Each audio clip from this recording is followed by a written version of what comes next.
Hai, good morning anak-anak. Apa kabarnya? Semuanya semoga ya dalam keadaan sehat-sehat. Hari ini kita akan melanjutkan pembahasan kita yang terakhir di buku tematik 3E.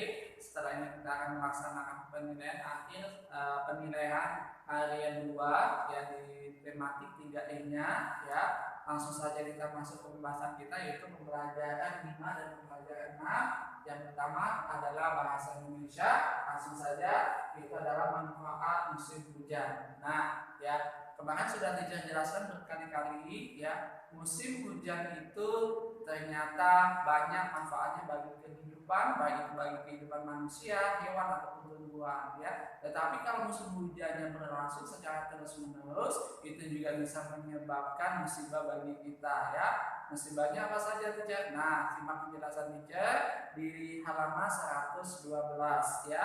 Di sini teacher akan jelaskan ya manfaat musim hujan terutama untuk tumbuhan ya. Yang pastinya ketika musim hujan ya tumbuhan-tumbuhan ataupun hewan-hewan semuanya akan mendapatkan pasokan air dengan cukup ya. Jadi tumbuhan kalau terkena air dengan cukup maka tumbuhan tersebut akan tumbuh dengan subur ya. Daunnya lebat, batangnya gemuk, subur ya. Bisa bunganya bisa banyak, kemudian buahnya bisa banyak ya, dan lain sebagainya. Begitu pula dengan hewan, ketika mendapatkan pasokan air dengan cukup, maka akan membuat hewan tersebut menjadi segar ya. Coba ketika kita musim kemarau ya ataupun musim kekeringan ya, ketika ada musim hujan, apa yang akan terjadi? Kebanyakan ketika musim kemarau berkepanjangan, kemungkinan besar hewan-hewan, tumbuhan mereka akan kekurangan banyak air ya. Alhasil ya tumbuhan akan menggugurkan dedaunannya ya supaya bisa beradaptasi dengan cuaca ya. Buah dan bunganya tidak tumbuh dengan subur, tidak tumbuh dengan baik. Begitu pula dengan hewan ya. Kebanyakan hewan kalau mengalami kemarau yang panjang akan banyak yang kekurangan air, tiba-tiba banyak yang kurus, kering, kemudian bisa mati.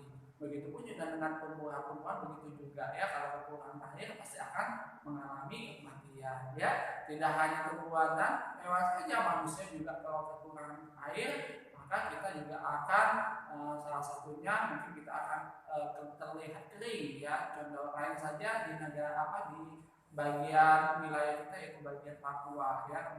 Di situ di daerah situ banyak kekurangan air ataupun banyak kekurangan air bersih ya, sehingga penduduknya lebih jauh berbeda dengan penduduk yang bagian Pulau Jawa atau Pulau Sumatera. Ya, selanjutnya di sini jika hujan itu terjadi secara terus-menerus juga akan berdampak sangat bahaya bagi kehidupan kita. Salah satunya adalah akan menyebabkan kebanjiran, selain itu juga bisa menyebabkan tanah longsor. Ya, karena apa?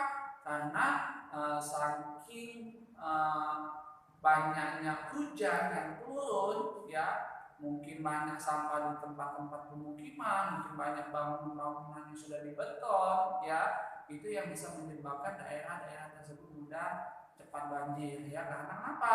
Air yang turun dari langit tidak mempunyai daya untuk meresap ke dalam dasar bumi ya, yang hasilnya bisa menyebabkan banjir. Selain itu juga bisa menyebabkan tanah longsor ya. Kalau seumpamanya di bagian daerah-daerah miring ya, kalau seumpamanya tanahnya gembur ya, tidak ada penyangga berbentuk seperti pepohonan-pepohonan, maka akan menyebabkan tanah tersebut mengalami kelongsoran ya. Oke, tidak hanya itu, ternyata turunnya hujan juga akan menambah cadangan air di dalam tanah ya, baik itu air danau, air sungai ataupun air sumur ya. Jadi ketika musim penghujan datang, maka cadangan-cadangan air di tempat-tempat tersebut seperti sumur, sungai, dan danau akan semakin bertambah ya. Dengan itu ya kita bisa menggunakan air dengan sesuai kebutuhan kita ya. Air itu sangat penting bagi kehidupan kita, terutama bagi untuk manusia. Salah satunya adalah untuk mencuci, untuk minum, ya, untuk mandi dan lain sebagainya, ya. Jadi kita sangat membutuhkan air, terutama air bersih, ya, untuk proses kelangsungan kehidupan kita masing-masing, ya. Tidak hanya itu, ya, ternyata ketika musim penghujan itu juga membawa berkah bagi para petani, ya, baik itu petani sawah, petani padi ataupun para pekebun, ya. Ketika musim penghujan, para petani dengan senang, dengan gembiranya, ya, mereka bisa menanam padi ataupun menanam sayur-sayuran, ya. Kalau semuanya tidak datang hujan atau hujan tidak datang, maka para petani akan kesulitan atau kesusahan di dalam menanam padi atau menanam sayurannya. Begitu pula dengan para pekebun, ya. Biasanya kalau musim penghujan, para pekebun akan lebih senang, ya. Kebun sawitnya atau kebun karetnya kalau musim penghujan akan menambah penghasilan dari hasil kebun tersebut, ya. Buah sawitnya bisa tumbuh dengan besar, bisa dengan baik, ya. Kemudian kalau kebun karetnya bisa getahnya bisa dapat banyak, ya. Kemudian kalau seumpamanya kebun singkong atau jagung di musim penghujan, maka singkong dan jagungnya pun akan menghasilkan hasil yang baik, ya. Jagungnya bagus, besar, ya. Kemudian memuaskan bagi untuk para pekebun dan para petaninya, ya.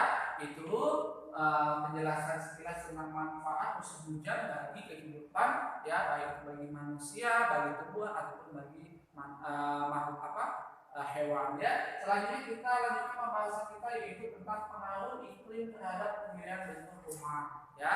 Kalian lihat di halaman 117, ya. Iklim di suatu daerah mempengaruhi kehidupan manusia, ya. Salah satunya terhadap bentuk rumah yang dibangun, ya. Daerah beriklim tropis banyak mendapatkan cahaya matahari sehingga suhunya hangat, ya. Rumah-rumah di daerah beriklim tropis memiliki banyak ventilasi udara. Hal tersebut bertujuan agar ada banyak pertukaran udara. Nah, kalian bisa lihat bentuk rumah yang ada di daerah iklim tropis, ya. Sedangkan di bawahnya yaitu adalah bentuk rumah di daerah beriklim dingin, ya. Rumah tidak terasa di daerah beriklim dingin, ya, terdapat rumah yang kita sebut sebagai iglo, ya. Apa itu rumah iglo? Iglo biasanya digunakan sebagai rumah sementara ketika berburu pada musim dingin, ya. Jadi rumah ini tidak permanen, ya. Dia hanya sementara saja ketika musim dingin itu berlangsung. Tetapi kalau musim dingin itu sudah selesai, ya, sudah ada pergantian musim, maka rumah iglo tidak digunakan lagi, ya. Iglo terbuat dari balok-balok salju yang disusun membentuk kubah. Jadi bentuknya seperti kubah, kalian bisa lihat di buku kalian, ya. Karena suhunya yang sangat dingin, iglo tidak mencair dan bisa menjadi tempat tinggal yang nyaman, ya. Bentuk seperti kubah bertujuan untuk melindungi diri dari angin dingin dan hewan buas, ya. Jadi setiap rumah, ya, kita memiliki ciri-cirinya sesuai dengan keadaan iklimnya masing-masing, ya. Oke, selanjutnya kita akan melanjutkan pembahasan kita tentang PPKN, yaitu manfaat sikap bersatu. Kalian bisa lihat di halaman 114, ya. Biasanya ketika musim penghujan datang, ya, masyarakat sangat antusias untuk melakukan kerja bakti. Salah satunya adalah membersihkan lingkungan, ya. Tujuannya untuk apa, teacher? Tujuannya yaitu untuk mencegah diri kita dari gangguan penyakit. Ya, biasanya kalau musim penghujan datang, ya, itu akan menyebabkan penyakit, salah satunya seperti demam berdarah, ya. Kalau semuanya lingkungan kita bersih, ya, kemungkinan besar kita akan sehat. Tetapi kalau lingkungan kita kotor atau jorok, ya, kemungkinan di situ akan menjadi sarang nyamuk ataupun sarang lalat. Ya, hasilnya nyamuk-nyamuk tersebut atau lalat-lalat tersebut bisa membawa penyakit bagi kehidupan kita. Ya, biasanya ya ketika musim penghujan datang ya di daerah-daerah ataupun di tempat-tempat tinggal kalian ataupun di tempat tinggal kita ya, terutama di dusun ya yang masih menerapkan hal-hal seperti ini, semua warga melakukan kerja bakti atau kerja sama atau gotong royong ya. Mereka bekerja bakti membersihkan selokan dan saluran air. Mereka juga mengubur sampah kaleng bekas supaya tidak menjadi sarang nyamuk. Nah, nanti kalau di rumah kalian, di belakang rumah, di depan rumah, samping rumah, kalau ada kaleng-kaleng bekas ya, kalian bisa menimbunnya, ya kalian hancurkan terlebih dahulu, ya kalian timbun, ya jangan sampai kaleng-kaleng tersebut kalian biarkan terbuka di tempat-tempat terbuka. Kalau semuanya kaleng tersebut terbuka, ya dalam keadaan terbuka ini tuh, ya ketika hujan turun datang, kaleng tersebut terisi oleh air, maka kaleng tersebut bisa menjadi tempat sarang bagi nyamuk. Ya, jadi kalau semuanya ada kaleng, kalian bisa hancurkan, ya kemudian kalian timbun di belakang rumah. Ya, kalau ada sampah-sampah teacher, kalau ada sampah-sampah, kalau sampahnya tersebut bisa didaur ulang, kalian daur ulang lah, ya. Tetapi kalau semuanya sampahnya itu tidak bisa didaur ulang, kalian bisa bakar terlebih dahulu kalau bisa dibakar, ya. Tapi kalau sampah-sampah yang bisa busuk, ya, kalian bisa menjadikan sampah tersebut sebagai pupuk kompos, ya. Jadi dijadikan sampah-sampah tersebut sebagai pupuk, ya. Salah satunya adalah sampah kayak sayur-sayuran, ya, itu bisa terurai oleh tanah, jadi tidak berbahaya, ya. Setelah itu, ya, setelah bersih akan dilakukan pengapasan. Nah, biasanya ketika semuanya sudah melakukan kerja bakti membersihkan lingkungan, tahapan yang terakhir yang dilakukan adalah pengapasan.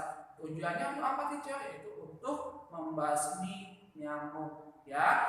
Kerja sama dapat dilakukan di mana saja dan kapanpun, misalnya di lingkungan rumah, di lingkungan sekolah ataupun di lingkungan masyarakat, ya. Dengan bekerja sama akan mempererat persatuan dalam keragaman dapat menumbuhkan kerukunan dan mempererat persaudaraan, ya. Contoh kerjasama di lingkungan sekolah salah satunya adalah piket kelas, ya. Piket kelas membersihkan kelas akan lebih cepat selesai jika dilakukan dengan bersama-sama, ya. Dengan melakukan piket kelas, ya, kelas menjadi nyaman, menjadi bersih. Kita pun akan senang ketika belajarnya, ya. Kita lanjutkan PPKN penjelasan kita di halaman 118, ya. Di situ ada gambar bergotong royong membangun rumah. Yuk kita simak penjelasan teacher, ya, kalian juga bisa membaca, ya. Di Indonesia terdapat tradisi membangun rumah, ya, yang dilakukan secara gotong royong, ya. Tradisi tersebut dinamakan dengan saya atau suryo, ya. Orang yang ikut bergotong royong disebut dengan sayang, ya. Tradisi gotong royong dilakukan masyarakat masih sering dilakukan terutama di pedesaan, ya. Biasanya masyarakat di situ masih rutin melakukan gotong royong, baik itu dalam lingkungan, membuat rumah, membersihkan lingkungan dan lain sebagainya, ya. Gotong royong di masyarakat masih sering dilakukan. Gotong royong disebut yang tersebut dilakukan baik dalam secara suka maupun duka, ya, baik itu dalam hal duka seperti kematian, seperti kecelakaan, ya. Kalau kematian, ya, mereka bergotong royong, yaitu salah satunya adalah menggali liang lahat, ya. Mereka melakukan hal tersebut dengan cara bergotong royong. Tetapi kalau dalam hal suka seperti acara pernikahan ataupun hitanan, ya, masyarakat setempat melakukan gotong royong, salah satunya adalah mendirikan tenda untuk para tamu dan lain sebagainya, ya. Gotong royong dilakukan dengan rasa kekeluargaan antara satu dengan yang lainnya, ya. Jadi mereka menganggap bahwa semua anggota yang ikut bergotong royong itu adalah keluarga, tidak ada yang membeda-bedakan antara satu dengan yang lainnya, ya. Semuanya sama, itu keluarganya, ya. Gotong royong mencerminkan sikap bersatu dan kesatuan dalam keragaman. Dengan bergotong royong sangat banyak manfaat yang bisa kita peroleh, ya. Oleh karena itu, sikap persatuan dalam keberagaman sangat penting, ya. Oke, selanjutnya kita lanjutkan pembahasan kita yaitu tentang matematika, yaitu pengurangan pecahan. Kemarin teacher sudah jelaskan, ya, mengurangi pecahan itu sangat mudah, apalagi kalau penyebutnya sama, ya. Kalau penyebutnya sama, sangat mudah, ya. Berarti kita hanya konsentrasi kepada pembilangnya, berarti kita hanya mengurangkan pembilangnya. Begitupun dengan penjumlahan, ya. Ketika kita mengurangkan atau menjumlahkan pecahan dengan penyebut sama, itu sangat mudah, ya. Kita hanya konsentrasi kepada angka pembilangnya, kita hanya mengurangkan dan menjumlahkan. Nah, untuk saat ini kita akan melakukan pengurangan pecahan menggunakan 3 angka atau 3 bilangan, ya. Di sini teacher sudah ada contoh, kalian bisa lihat di halaman 119, ya. Ibu Nina membuat kue untuk peserta kerja bakti. Ibu membuat 16 bolu kukus, ayah memakan 2/16, ya, bagian bolu kukus. Pak Edi juga makan 2/16 atau 2 bagian, ya. Kuenya ada 1 loyang, tetapi dibagi menjadi 6 kuenya ada 16 bolu kukus, ya. Ada 16 bolu kukus, 16 bolu kukus. Kukus, ya, dimakan 2 oleh ayah, kemudian dimakan 2 lagi oleh Pak Edi, 2 lagi oleh Pak Edi. Nah, jadi pertanyaannya adalah sisa dari bolu kukus tersebut yang belum dimakan ada berapa? Nah, untuk soal ini kita bisa selesaikan dengan cara 16, ya. Anggap saja kita bikin pecahan itu 16/16 dikurang 2/16 dikurang 2/16, ya.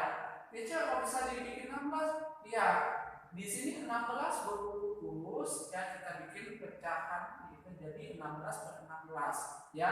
Dimakan oleh ayah memakan 2 bagian dari 16 ini, ya.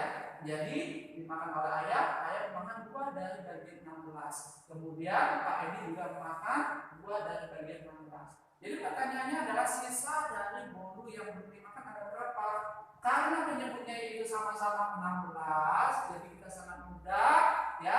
Berarti di sini kita tulis 16 langsung. Jadi kita hanya mengurangkan pembilangnya. Pembilangnya 16 dikurang 2 dikurang 2, itu hasilnya yaitu 12. Nah, kalau sudah selesai, untuk kesimpulan jangan lupa kasih kesimpulan akhirnya. Jadi bolu kukus yang belum dimakan ada 12/16 bagian. Oke, sangat mudah, ya. Sangat mudah untuk mengurangi pecahan dengan penyebut yang sama, ya. Kalian hanya mengurangkan pembilangnya saja. Oke, hari ini cukup jelas pembahasan kita. Jika ada yang ingin tanyakan untuk pembahasannya, silakan tanya ke WA teacher, ya. Setelah ini besok kita akan melaksanakan PH khusus pelajaran tematik penilaian harian 2, ya. Silakan belajar, ya. Kalau ada pembahasan yang tidak jelas atau kurang paham di subtema 3 dan subtema 4, kalian bisa langsung tanyakan ke WA teacher. Thank you so much. I'm sorry for everything. Goodbye.